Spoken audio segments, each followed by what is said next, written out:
guys, welcome to yet another cooking video. I actually really like cooking. I don't know why. I think I can get used to this. I mean, at least it serves as like a much more viable replacement for the subscriber specials as opposed to doing like a 10k next giveaway, which is, while it's still profitable to you guys, it's not like the most, it's like a no effort type thing.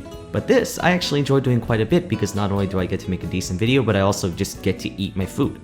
So today we are going to be cooking cream of chicken with mushroom and broccoli. Now this is going to be actually a much more simpler dish, and while despite the way it looks on the thumbnail, it is not actually curry. Some people asked me like, is this curry? Because I did show it earlier. But the way you eat it is kind of the same basic principle. It's just you have it with rice. It's like a kind of a sauce. You could eat it by itself, but for me, I'm Korean. I love rice. Rice is awesome. Any kind of meal should have rice in it. And just, if you're an East Asian and you don't like rice, you're probably not Asian then.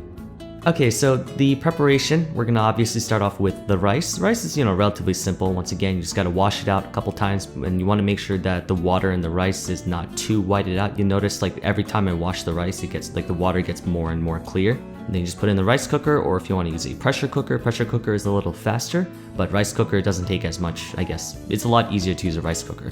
Then after that, the ingredients that we're gonna want are, we're gonna obviously want boneless chicken breast, that's important. Then broccoli, you could either have it, get it fresh from the market, or you can have frozen, doesn't really matter. I prefer to just get frozen broccoli. Then you need Campbell's. Yes, this is a Campbell's based dish, so it's a very low quality.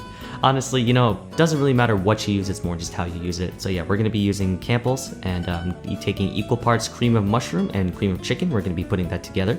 But the first thing you wanna do is obviously you wanna cut up the chicken. So that's what I'm doing right now on the screen. And you wanna cut it into, not too big to where you have to, use a knife to cut it, but more just wanna cut it to where it's like small enough to where you can just pop it in one bite and it'll go well into the dish.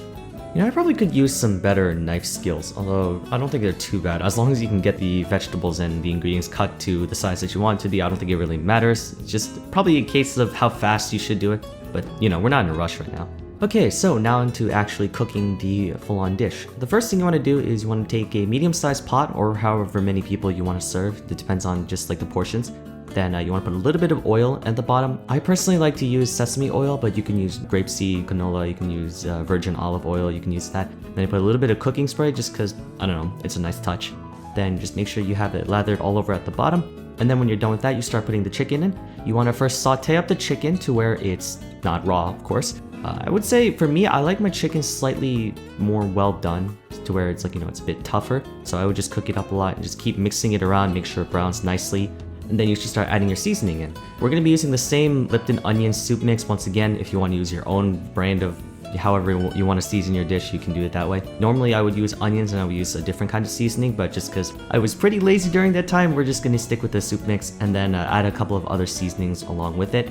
You want to be as generous with the seasoning as possible. Don't skip out on it. You want the chicken to be extra salty because the soup that you'll be putting into the dish will not have that much flavor in it. So you want to make sure the chicken is like very well seasoned, like almost to the point where you over season it. And it's okay if it's a little bit salty. Just remember that it's a water-based thing where it's going to be kind of like a soup, so it's going to be diluted eventually. For me, that's what I like to do most is whatever meat I'm using, like if I'm using ground beef, pork, chicken, whatever, I would like to very heavily season that because that way the flavor soaks into the meat almost, and then when the rest of the stuff comes in, it still maintains that flavor.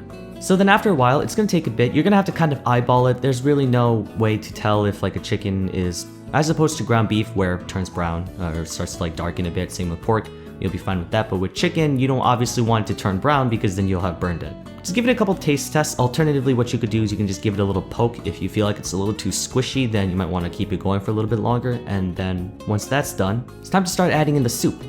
So what I do is I usually take a spoon and I stick it into the... Let me rephrase that before it starts getting out of context. I take a spoon and I start gutting out as much of the soup as I can from the can as possible. Then after that, I pour water into the can, and then the water will help make it easier for you to get whatever remaining soup there is, and then you put that into the pot because that'll also cover how much water you need. You can always feel free to put more water into the soup if you would like, because obviously as you boil it, the water's gonna evaporate, so you're gonna have to keep making sure the water fills up.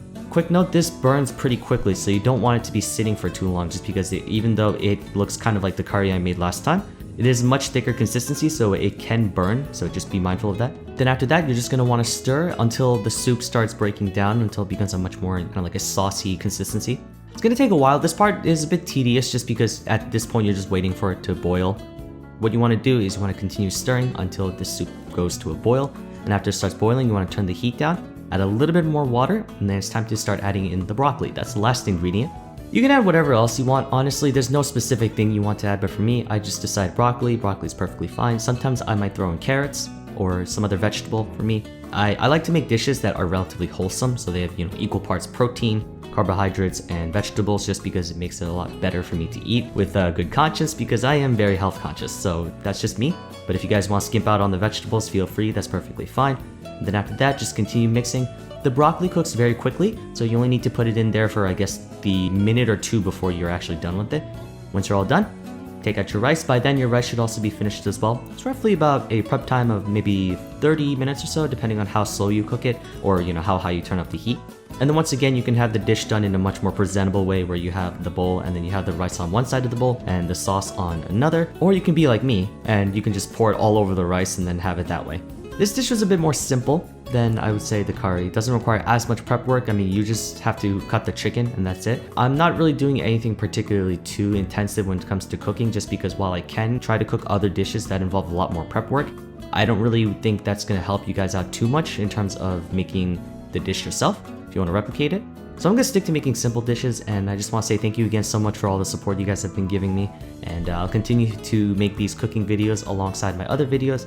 If any of you guys ever decide to cook this dish, just make sure you send a picture to me on Twitter. I'd love to see your guys' attempts on it, and once again, the recipe will be in the description below, as well as the ingredients you need. It's a very simple dish, doesn't require too much, and yeah, should be it. I'm going to get to making some more videos in the future, but for now, I'll see you guys in the next video. Take care.